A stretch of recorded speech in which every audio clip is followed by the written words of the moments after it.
Welcome back everyone. So now that we have finished the semiconductors and learned the science of the semiconductors, which was quite interesting in the intrinsic and extrinsic, which are pure and impure in nature, doped in a different form. In the doped form, we have studied the p-type and n-type. So why am I going so fast? Well, that speed can only be grasped not with the help of science, but when the science improvise itself and convert the basic fundamental into something very incredible that is called the technology. So what happens in the digital technology? Well, we are going to understand everything from this section about the technology and machines and devices and learn the core fundamentals of the CPUs and GPUs and all that such things, and we will slowly progress and proceed to the level where we are going to start understanding the integrated circuits that will go into our core part.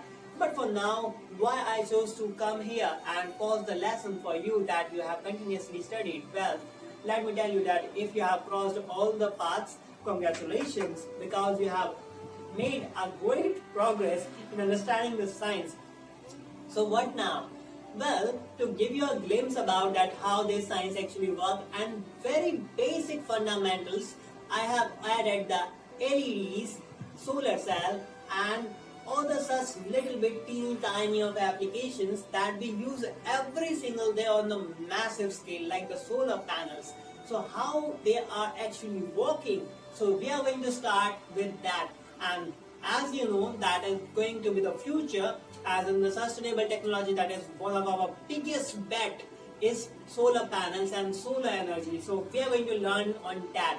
And LEDs, well, they are everywhere these days. LEDs, light emitting diode, and that diode part, because diodes are so many different kinds of varieties that we are going to study in the coming sections. But in this section too, we are going to learn the applications so that we are able to relate that whatever we have studied is actually worthwhile.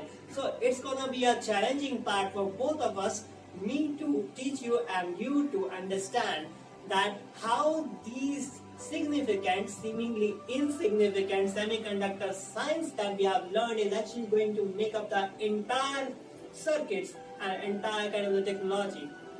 So I am very excited about this because this is the first application for this course that we are going to study and start in a great way.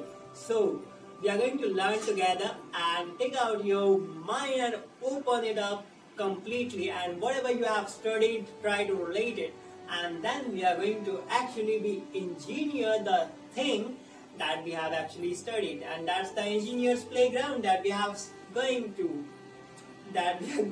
through in a great way. Well, so let's see what's inside the semiconductors applications.